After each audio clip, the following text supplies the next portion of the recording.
Hi guys, I am Brooke from Digital of Things. I'm the co-founder and COO, and I'm here with the lovely Radhi from Creative 971. And as some of you have probably come to know, this is Abir from Digital of Things. Some of you might know her as our moderator for this YouTube series, but what I would like to say is that she is actually more than just a moderator. She is a marketeer, and today I'll be speaking with Abir and Radhi about digital marketing. So let's get into it. Radhi, Abir, marketeers. When we say marketing, we think about lots of different things. It can be advertising, it can be billboards, it can be TVCs, radio, it can be events, it can be public relations, it can be digital. There are so many things that come under the marketing umbrella. So I want to ask you, Radhi, how do you think, in your opinion, has marketing evolved over the years? If we think back the last 10, 15, 20 years, what it was then to what it is today, what are your thoughts on that? Okay, so marketing actually changed a lot since the last 10, 15, 20 years. And the main thing that actually helped us in that change is actually to measure our performance. So back then, when you actually used to advertise on newspaper or TVCs or radios or billboards, you can't actually accurately measure your payments and your advertising costs over your return on investments until it's too late. Now you actually can, on a daily basis, you can actually understand the number of conversions that you're getting versus the amount of money that you're actually paying on your advertising. So this is a very helpful tool that we actually have right now. We couldn't have back then. Another thing is, from a digital marketing perspective, is now advertising is, you can reach your customers and clients everywhere, even in their houses, in the streets, on their cars, while they're anywhere in the world, you can actually reach them, rather than before when you couldn't be able to identify your actual target audience and where you can find them. So yeah.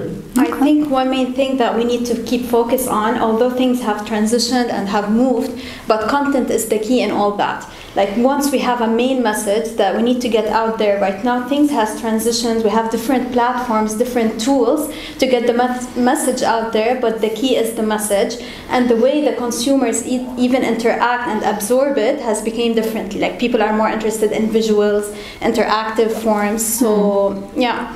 Okay. Content is king. So. Definitely. It is, and I think Abir is still acting in the role of moderator because she's basically just asked the next question or answered the next question. What are the key drivers in terms of marketing? What do you need to focus on? And when it comes to your key performance indicators, how do you measure the return on investment that your marketing has had? So, okay, the first thing that you need to actually focus on right now when you go on marketing in general, you need to be customer-centric. So, right now, we all know that the customers are in the driver's seat.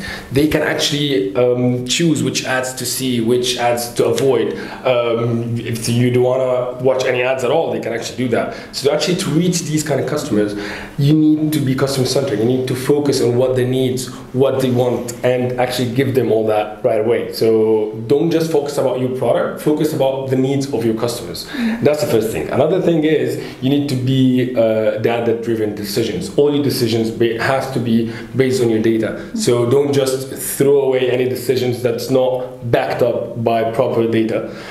There's a couple more things like mobile-driven campaigns, and you need to focus on your mobile, because now internet is everywhere. It's basically in the pocket of everyone in the market. So you need to focus on mobile devices. And another thing is transparency. Definitely, you need to be radically transparent to tell your client everything about your products, your services, how they're made, what to do, so they can actually find all the information online. So you need to be transparent with your clients. That's from your expert opinion, yeah? I think you've covered quite a bit in that. I would agree. The thing is that we need to think about how to do it smartly, how to optimize, how to take it. We've reached in a very good place compared to where we were before, especially with the marketing. The tools and the resources that we're now are able to measure, we're able to optimize, we're able to even customize and personalize more. I think all those are key and are needed. And in terms of KPIs and how to actually measure them, when you talk about websites, there's multiple factors that you need to look at. First and most important thing is actually page views. Are people coming to your website, they're viewing your website or not? How many pages are they checking on your website? Another thing is the dwell time. Dwell time is actually the conversion from the search engine to your website and the actual time before they go back to the search engine. This is very important as well. A couple more factors are bounce rate, conversion rate, shopping cart abandonment, and there's other factors that each industry has its own KPIs, exactly. So and each business has its own measuring. Sure. Thank you, guys. Thank you. We are running out of time. I just want to say and ask our audience out there, how many of you pressed the skip button on YouTube when an ad showed up in between these sessions? Because as we're talking about advertising, and perhaps you need to think about that. We talked a lot about KPIs and an overview of marketing. We're going to have another session which talks about the tools and how you can actually measure in the future your KPIs more in depth. And page views, you touched on some of these things. So we'll actually talk to you about how to do that. So guys, thanks for tuning in. This is Radi. This is Abia. I'm Brooke, and we'll see you next time. Thank you. See you.